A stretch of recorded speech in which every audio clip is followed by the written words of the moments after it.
Today we got Itachi versus Jiraiya. Now, as a Naruto fan, I'm not really good at ranking people or who would win against who. I'm not really good. Ignore the noise in the background. So yeah, this video very interesting to me. If it's interesting to you, like the vid, sub up, and yeah, let's get into it. For over a decade, restless debate over Itachi versus Jiraiya has plagued the community, with both sides of the spectrum senselessly arguing over who would actually win. So today, me and the long-awaited returning TG are going to go over the one true, clear winner of this match. Subscribe, shooting for 20k, let's go. What's going on, guys? TG or Thunder God here, and today, Bro, this avatar is so hard, bro. Should that so like Virtue said, today we're going to be tackling this topic. The way we're going to segment or format this video is we're going to be going in chronological order, not really in our time, but in the time frame of the story itself. This is to say, we're going to be tackling part 1 first and kind of treating it as part 1 only before moving on to Shippuden and everything that changes with that. So the first stage of the video is going to be part 1 knowledge, where we get into Shippuden afterwards and kind of looking at Itachi versus Jiraiya in part 1.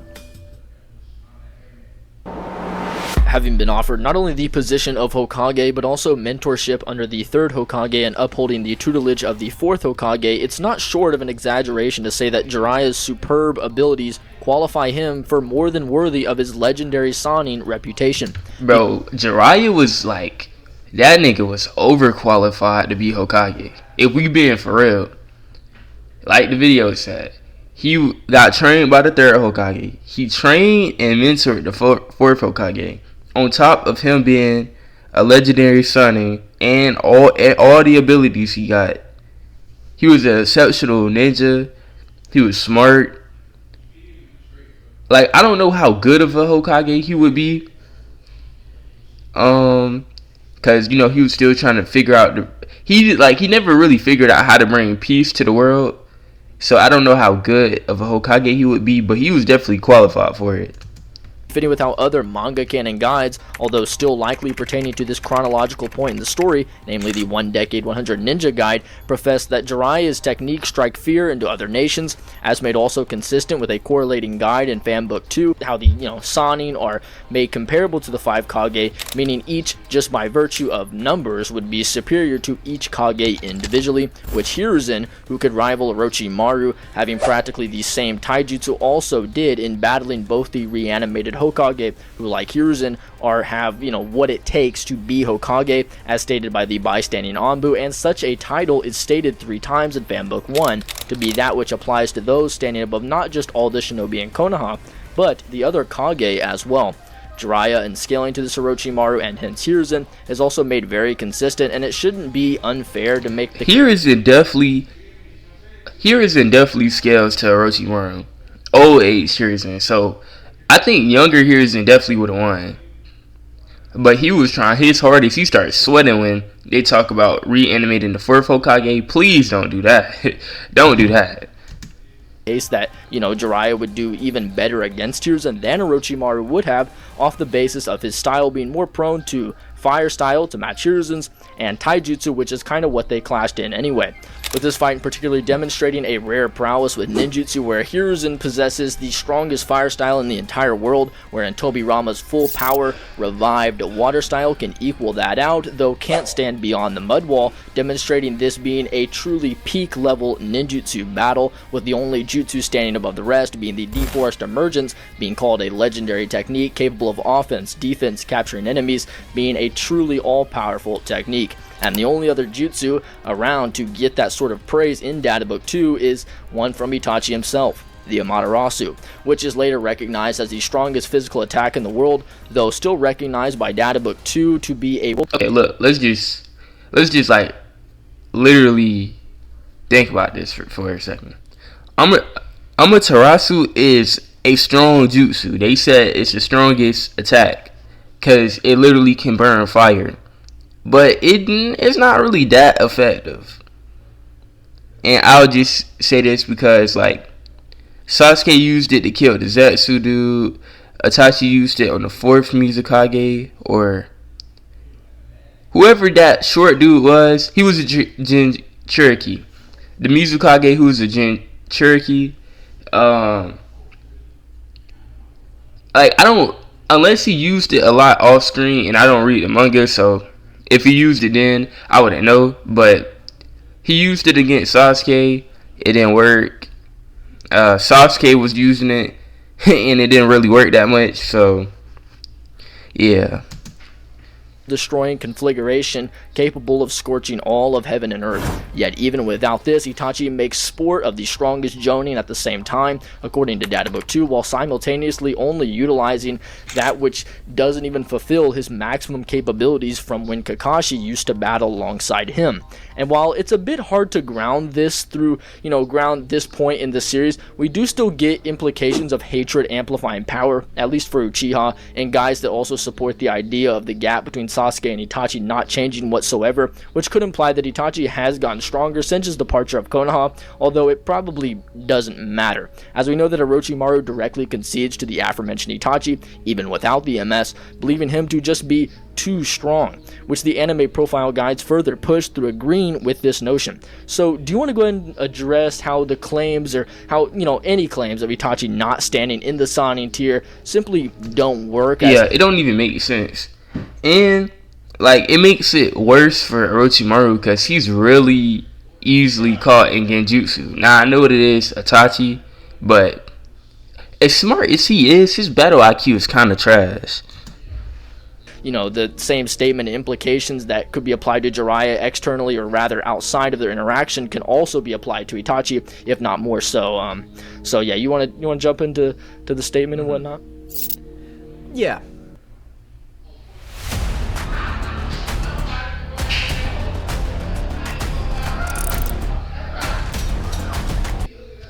So the biggest point that you will always hear in this discussion is, first and foremost, Kisame's statement, or Kisame and Itachi's conversation about Jiraiya. Oh yeah, I remember this. Kisame notes, even if you might be able to take him on, I'm not so sure about me. He's in a different league. Itachi follows this up with, yeah, we faced off, we might end up killing each other, or at the very least hurt each other badly. And even if I had more backup, it probably wouldn't change the outcome. Kisame further making a note as the Uchiha clan and 7 Ninja Swordsman titles would pale in comparison to the Sannin. There's a couple different issues with this statement. I think first and foremost, not a lot of people realize is that this statement, or this conversation, is made before Itachi actually interacts with Jiraiya, so Kisame is mainly basing this off lore alone. The second aspect of this is you're kind of who, on the as Kisame is more so noted compared to Sannin. As of right now, yeah. But they don't call him a tailless tailed beast for no reason. Kisame is one of the ones. Expert in water style, expert Kenjutsu ship. Am I saying that right? Expert in Kenjutsu. He can his weapon absorbs chakra. Like, I mean, he's one of the ones. He's pretty strong. He's fast. He wouldn't be able to take on Kakashi in part 1 without great cost, at least by Itachi's measure. So you have a Kakashi level combatant saying, yeah, you might be able to take him on, but I'm not really in the same league. So we already established that Kisame's not really in the conversation. The way I interpret this conversation is, on top of the fact that Itachi does have direct ties to being at the very least a Sannin caliber opponent in the context of part 1, that being greater than Orochimaru, who's just on par with Jiraiya or stated to be on par, it's also with Itachi saying, even if I had more backup, it probably wouldn't change the outcome. The way I interpret that is that even if he had more members, that being namely weaker members, it wouldn't really change the outcome of him versus Jiraiya, since him and Jiraiya are so much stronger than other members of the Akatsuki. So I think this whole interaction is just a little weird and doesn't really follow anything, as even in, doesn't really follow a lot of what happens in part 1, as even when we see Itachi and Kisame interact with Jiraiya, although there is the idea that Jiraiya does force Itachi to use the Amaterasu, as Itachi himself concedes this, Kisame also notes, why did we have to retreat with your power after seeing him and Jiraiya's abilities? So he even puts quite a bit of stock into Itachi's abilities, at least. He does put stock in it, but that's only one-sided though. Because Jiraiya, he got at least 20 jutsu at his disposal. Fire style, the oil, sage mode, the sage genjutsu, the art of the Raging Lion's Mane. He can make his hair shoot needles. That's 7 right there. And I know I'm missing a lot. Earth style, the mud, the mud swamp jutsu. Like, he got a lot at his disposal. So it was, since Jiraiya and Itachi was like, when they wasn't friends, but they was like allies in a way. They wasn't gonna fight each other. It was never gonna get to that point. Up against Jiraiya. There's also the idea of Itachi's true intentions and belief, which are elaborated on in the second data book, where he notes that achieving the Akatsuki's greatest ambition takes precedence over fighting. So we even know, as a character in the context of part 1, Itachi is mainly leaning towards the Akatsuki's ambitions rather than just fighting for the sake of fighting. It makes much more sense that he's hesitant to take on fighters of a similar caliber, as he's pushing the Akatsuki's agenda first and foremost. This is all to say, I don't think this interaction is the best use for Itachi, or I don't think this interaction is the best use for Jiraiya over Itachi, since we have direct lies, or we have direct links with Itachi against Jiraiya in the form of Orochimaru, and taking this interaction as a whole, especially basing it off a very loose commentary, doesn't really seem that indicative of how the fight would go. No, I completely agree, and through this time, throughout the series, the foremost abilities in both of these characters' arsenals, what you guys probably know them for, are just stunted, with namely techniques like the Susanoo and Sage Mode being virtually prohibited, although the ninjutsu clash, as implied in the beginning, is still going to be of the utmost level. Jiraiya's fire style, while still being of the utmost importance, having been implied to be a specialty for him in many objective medians, it's by no means a step above Itachi's, as Fugaku affirms later and released alongside release guides like the third anime profile guides, that the fireball jutsu itself is something that defines an Uchiha shinobi, with Itachi also being hailed as outstanding amongst this clan,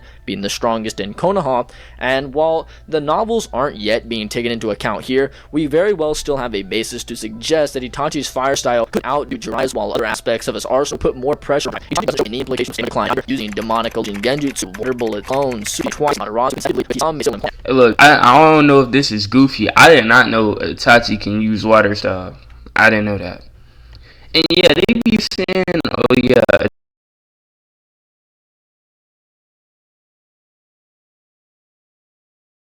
Itachi stemning the trash. It's not. It's not. It's really not. As TG mentioned, they should have just stayed and fought Jiraiya with his power, talking about Itachi's Mangekyo, which at bare minimum at least grants techniques that are beyond anything in Jiraiya's arsenal. So here, while yes, it is pretty ambiguous and difficult to determine what they would actually use to beat each other, one point that you could say potentially for Jiraiya is that it's kind of Jiraiya plus the summons, with other toad summons, like one TG commonly brings up being Gamma, who could stop Samehada and stuff like that, or Gamabunta, called the strongest toad. So yeah, although ultimately, with techniques that come out of the Mangekyo, namely the Amaterasu and Tsukuyomi, it at least grants a ceiling for Itachi that's much higher than Jiraiya's by this point, so I think it's a pretty clear Itachi win. But do you have anything else to add? I will. Yeah, he had 17 minutes of information to add. I would say, okay, so 8 minutes and 52 seconds into the video, I'll put Itachi over Jiraiya, like in a battle wise, because of the Tsukuyomi, or that other jutsu, what's it called? Where he puts him in a loop. Maybe that one, but I think Jiraiya maybe could break out of the second one. But this one, it had Kakashi fried. Like, he was in the hospital for 2 days, and I know Jiraiya is stronger than Kakashi, but Jiraiya isn't bad at getting out of genjutsu. It's just like, I don't know how he would deal with this level of genjutsu. I like a lot of what you mentioned with like this being limited to part 1 knowledge only, even with the characters techniques introduced.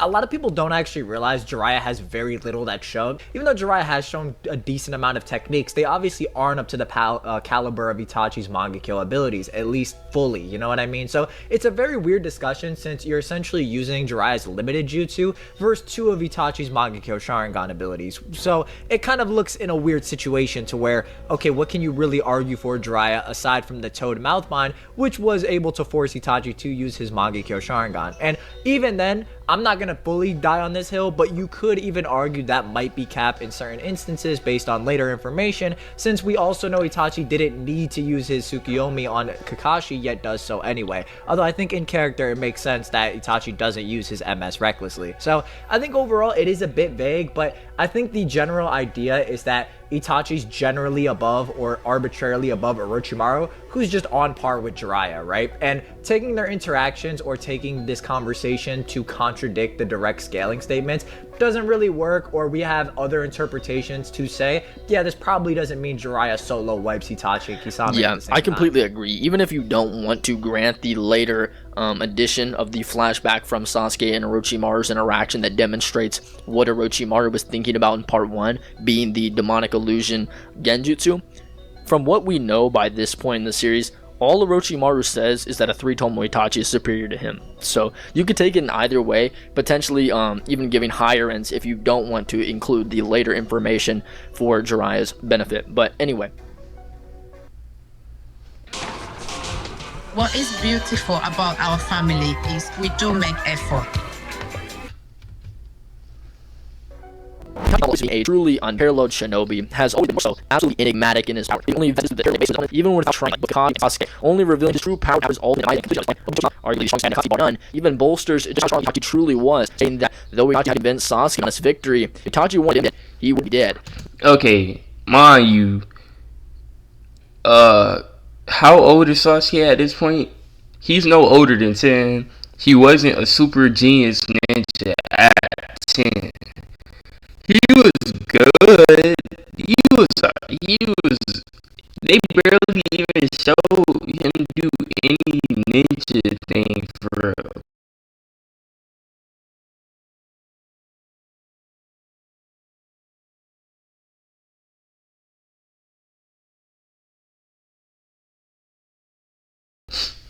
So Itachi just killed half the village. Why wouldn't he?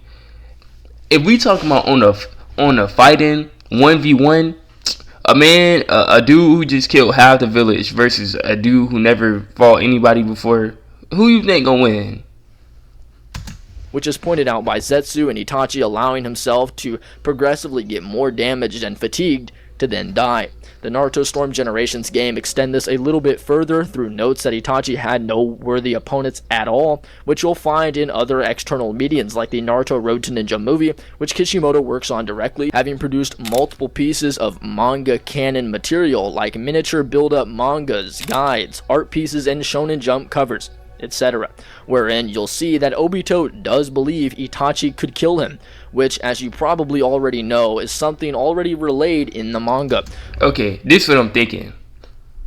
Obito, like, did he be spamming that Kamui and he don't have the drawbacks of the Mangekyo Sharingan?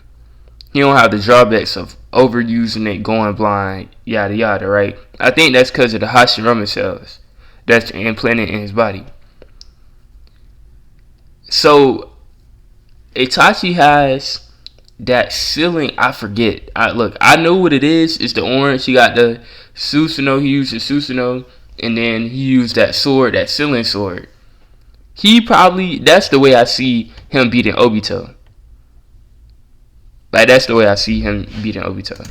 Obito having been someone Minato considered extraordinarily beyond what Pain had demonstrated through his battle against Naruto and the reputation of killing Jiraiya, with Itachi also being a narrative rival to Pain, and how he killed the other prominent Sannin mentor in Orochimaru, where it's only after Sasuke had dominated the 5 Kage and gotten unrecognizably stronger after that point and gaining an EMS that he is recognized as an equal to his brother's true power. Sasuke, and he's still not equal. He still wasn't equal then. Itachi said that nobody was. Oh well, this is after. Never mind. Had full usage of a Susanoo equal to that of Itachi's, which was originally an ability that prompted invincible status, which is usually a title attributed to Pain, fitting with our earlier implications. But I've been talking for a minute, so you want to jump in here and discuss potentially the Jiraiya Pain fighter, what he could maybe use to hence change that physical disparity? Yeah, so Jiraiya vs. Pain is it's one of the weirder fights in the series to scale off of, and I'm going to explain why. I'll kind of give a synopsis on this fight. The bottom line is that base Jiraiya obviously isn't on Pain's level. Jiraiya concedes off Pain's lore off of defeating Hanzo. Prime Hanzo in Jiraiya's mind, as he doesn't know Hanzo got rusty, would cause Jiraiya to enter Sage Mode and put himself an entire tier above that. Mind you, the animal path itself reaffirms this, as he's just fighting Jiraiya and Mr. Gamakin for a prolonged period of time. Granted, again, Jiraiya was working to summon Ma and Pa. I think the point still stands. Jiraiya then goes on stage entering Sage Mode with Jutsu that surpasses far more powerful against the wall, flame bombs being 10 times large as the regular bombs. Jiraiya directly in a 3-1 hill beat against Pain. This is only after the Jutsu absorb. This is after the Jutsu absorb, which Jiraiya gains in Sage Mode. Not saying they're not more studies from his which makes him brown hills. This also after the human blindly hands Jiraiya bomb in a physical altercation, after reacting to his cover send bomb. Jiraiya did this attack in Sage Mode. Despite all this, Jiraiya does know 1v1, he's confident he can win, and he has the paths of Pain present, that being the animal, Preda, and the human path. And I believe that Jiraiya 1v1, let's just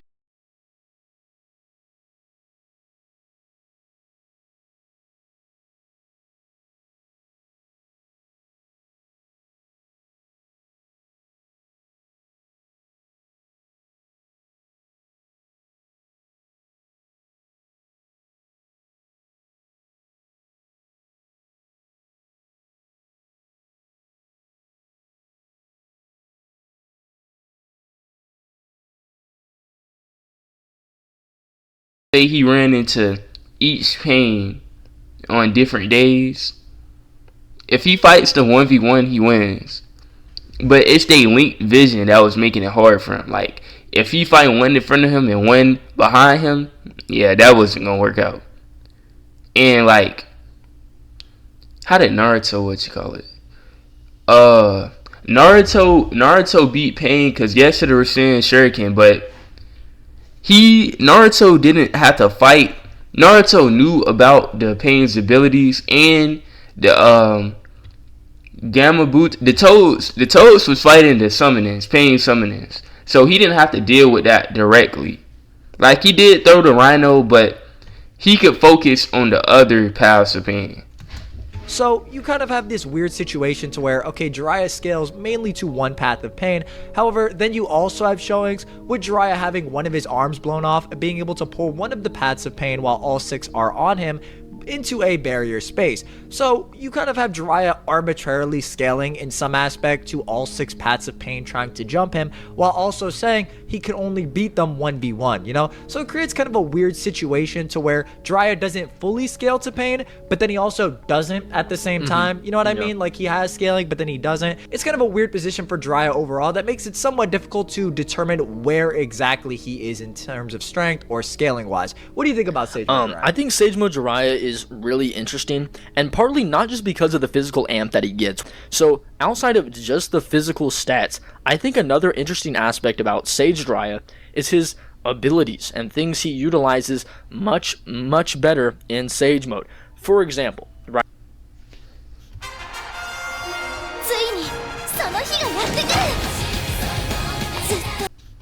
Right? You mentioned the flame bombs, which in Sage Mode can go up to 10 times larger and are perfect for completely covering corridors and blocking off entries. Jiraiya can set traps with these so that he can then use other ninjutsu. For example, like using that to force the animal path onto the ceiling to where he can then jump up and try to use taijutsu attacks. We see strategies like this work a lot in Naruto, such as when Sasuke actually tries it on Itachi, though Itachi does dodge it, and we do see this work on Kakashi from Kakuzu. So this is a common strategy, and Jiraiya is using a similar here. He's using a Gamma Hoi, which is referred to as a barrier, and it's actually the third calls it a gore of silence, a single bench from which is a herself, enter and exit the code, and what's no order.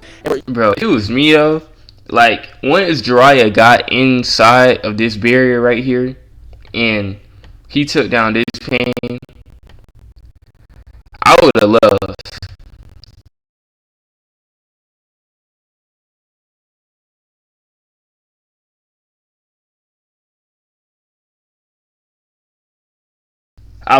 You could have left, and they would have never known where you was. Yeah, they might have came to the leaf, but well, then I guess that is the bad thing. He wanted to like take down the threat, but the thing was he didn't get to anyway.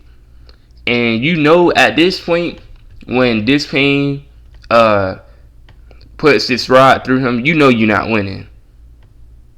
You know you're not winning. So like he did the damage to his pain.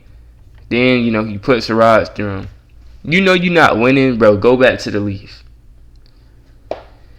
You'll notice that inside of this dimension, he can actually bring a path of pain inside. So it's actually really interesting in how Jiraiya can fight these stronger opponents and has techniques like this to pull them into more advantageous positions for himself. For example, right, if Itachi is just going to rely on the MS, then Jiraiya could put him in here to at least give himself some sort of terrain advantage to then rely on those flame bombs as he mentioned earlier. And now we can actually make an interesting point for Jiraiya's flame bombs, as having been mentored under Hiruzen as we noted earlier, and Hiruzen's flame bombs being the strongest, it's probably pretty likely to say something along the lines of Jiraiya's also having a similar potency and then being potentially much greater with the Sage Mode amplification and the 10 times increase in size.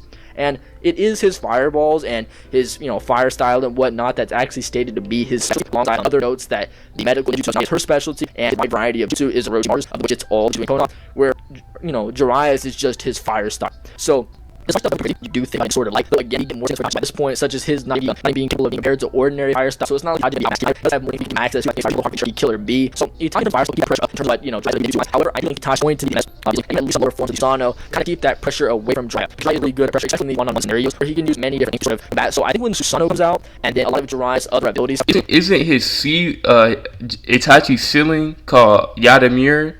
If he uses that, Jiraiya is cooked. I don't think save mode.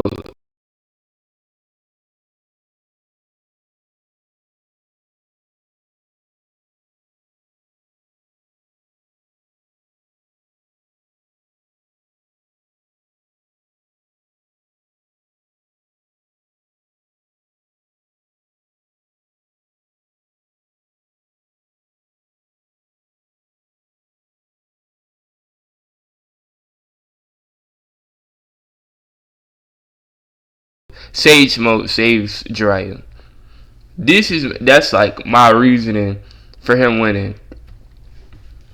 I don't know, like, is he gonna put Jiraiya in a genjutsu? Will that work? Will he think it wouldn't work so he wouldn't try it? I'm not really sure, but yeah, I think he gonna use the Yadamir. Come out, like for example his ability to hide in shadows and go undetected and stuff like this are usually really good in terms of how they can catch the opponent off guard. But with Itachi being able to see chakra as color and even having a MS beyond the level of any ordinary MS, it's probably not going to happen to Itachi here. And I think though the Susanoo is going to come out and necessarily, I think Itachi should still have the advantage in the Susanoo, just due to his MS prowess. So are there any techniques in Jiraiya's arsenal that you would say would grant him a large advantage or anything like that?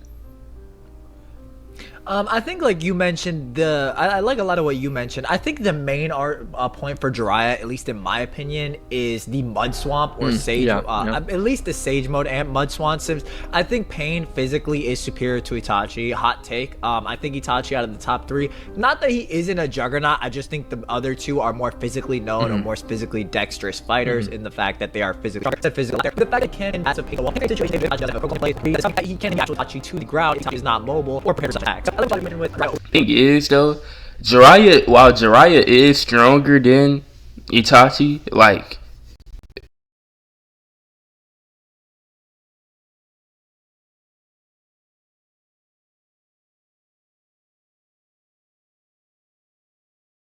physically wise, and I say by a wide margin, bro, Itachi don't get caught lacking. That's the thing. That crow clone he does, I've never seen him get caught lacking. So I don't think that's going, like, as big as the advantage Jiraiya has in that department, I don't think it would be an advantage, because Itachi would just nullify it by using the clones. Or I just thought that was genjutsu, but overwhelming Itachi with fire style, I think that's entirely fine. Data book 3 also noting that if you have more chakra and two jutsu are equal, you can actually push the opposing jutsu back into the user's face. So I think we can see a similar instance of Itachi versus Sasuke with a fire style clash in which Jiraiya could actually push Itachi's own fire style back into his face. So on top of that, I think Itachi does have some good techniques that Jiraiya also wouldn't be ready for. For example, Amaterasu is probably one of the bigger issues in this overall discussion, as defensive techniques of Jiraiya's like Needle Jizo isn't that good since it protrudes from Jiraiya's hair and returns to it, meaning if it gets caught in Amaterasu, Jiraiya's not going to really be able to do much about it unless he tries and cuts it off. But if it's all over his hair, it's going to be very difficult for him to do. And the whole deal with Amaterasu, a lot of people like to clown on it, but it actually is somewhat difficult to get rid of. Like, I know there's like 4 examples in the series, but it is still pretty difficult, and unless you're able to perform some miraculous speed feat like A4 at his absolute peak, performing Shunshin to put himself above Sasuke's own perception, you basically have to argue Jiraiya, at least in base, is a perception tier above Itachi in terms of speed, which, let's face it, I'm not really of that opinion from all the scaling discussed. It's for him to kind of perform that maneuver. So I think Amaterasu is actually one of the bigger issues that Jiraiya has in this fight. And listen, if anybody's going to argue that Jiraiya can seal it, you have to be something to say, not to let him sit down. Yeah, I don't think Jiraiya, especially like the video said, if he gets on his hair, it's a wrap.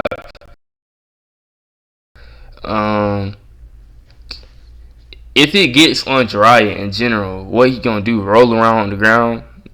That's not coming out. So he would lose because of that. Also, the Yadamir thing, the ceiling, which I'm surprised they ain't even said that. They ain't even brought that up. We got 5 minutes left, so they could. But yeah, Jiraiya would just get sealed. I don't know how effective that is though, because I thought Orochimaru died.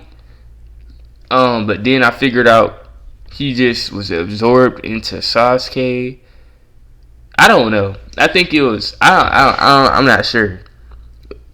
But how he bring himself back through Uncle's curse mark, y'all gotta help me out. How did Orochimaru live, even though he was killed, quote unquote? Bust out a scroll.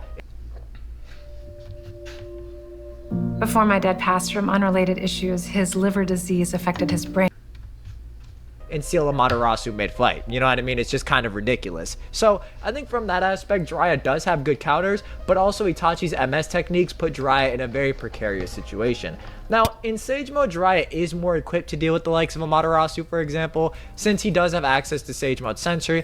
I know some people like to debate if Jiraiya actually does have Sage Mode Sensory or not off of the pain encounter. Starting off, he does, since he's listed as a practitioner of Frog Kata. Frog Kata, at its core, incorporates Sage Mode Sensory into the Taijutsu itself, and Jiraiya is listed as a user, so he does have Sensory, which would aid him in danger sensing the Amaterasu. As far as him being fast enough to avoid it, that's a bit more questionable, but at the very least, it would enable him to perform some sort of countermeasure, maybe create a clone or go underground in order to evade that. So I think there are ways that this can base to Sage Mode. I definitely think Sage Mode Jiraiya had a lot more stock, and has him being with the abilities. Much more We still ain't talked about the Yadamira though. Like, he's gonna use.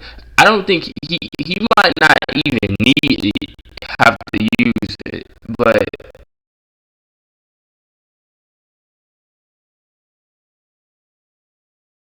what about that? He has the capability of dealing with as much. I will also say, as a last point, I don't think Tsukuyomi is as relevant in this discussion, not because it wouldn't automatically win Itachi the fight, but more so, I can't really see a situation to where Jiraiya just looks Itachi in the eyes, or Itachi would be able to, unless you argue Itachi creates a situation with a crow feint to put himself in front of Jiraiya, I don't really see that situation coming about, or arguing any potential novel feats off of Kodo and Matsukami, with Itachi utilizing intersecting eye gazes in order to inject chakra for the Genjutsu to work. So overall, it is kind of an interesting discussion, but I think Sage Mode Jiraiya is far more well equipped to deal with Itachi's Magikyo Sharingan techniques. I think it's a much closer discussion for sure. And on your second to last point, you brought up Sensory, which I thought was great. And another thing Jiraiya can also do, as we know, Itachi's MS, as I mentioned, has that sensory detection, just in being able to see Chakra's color. So the two being caught off guard is a bit awkward, but again, bouncing off Jiraiya's random techniques because he just has the deepest bag in Data Book 3 for whatever reason. He has a freshwater toad that can dive up 328 feet. Super random, yeah. The inside of a toad is a barrier space block chakra from any sensory type ninjutsu. So basically, Jiraiya could go into this and then kind of restore himself to then come back out. So there's a lot of random techniques. Like, he would have to do this though. Like, he would have to use this. He would have to get this off. If Itachi don't let him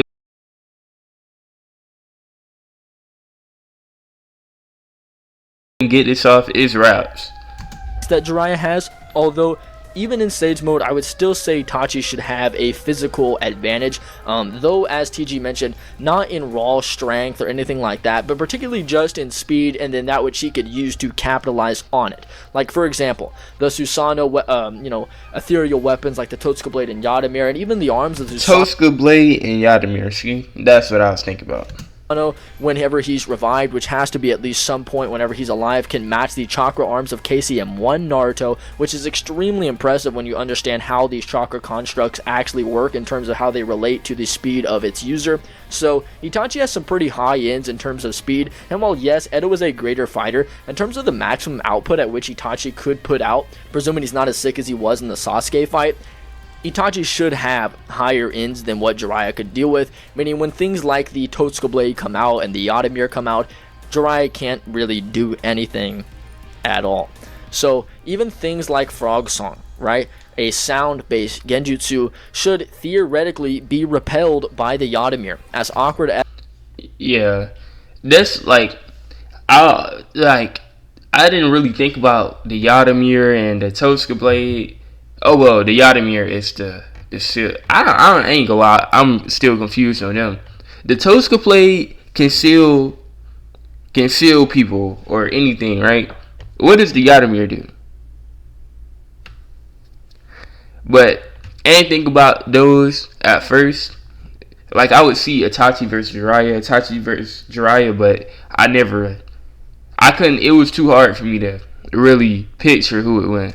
As that sounds, the Yadamir isn't just like some no limiters fallacy, it actually gives a process by which it negates and repels abilities. So it's actually really interesting, this overall discussion, especially when you enable the part 2 elements, but both me and TG can see why this fight has been debated for, well, literally over a decade.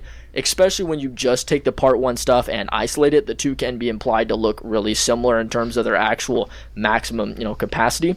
Although, whenever you enable everything, it should become clear that Itachi wins both times. Okay, well, yeah, I think that's Yeah, I think it's a pretty obvious answer. Itachi beats Jiraiya. Hey, Kishimoto love Itachi, boy. That boy is tough. Hey, let me know if y'all disagree with me or agree. And, thank you. Say bless you. Hey, look, if y'all like the video,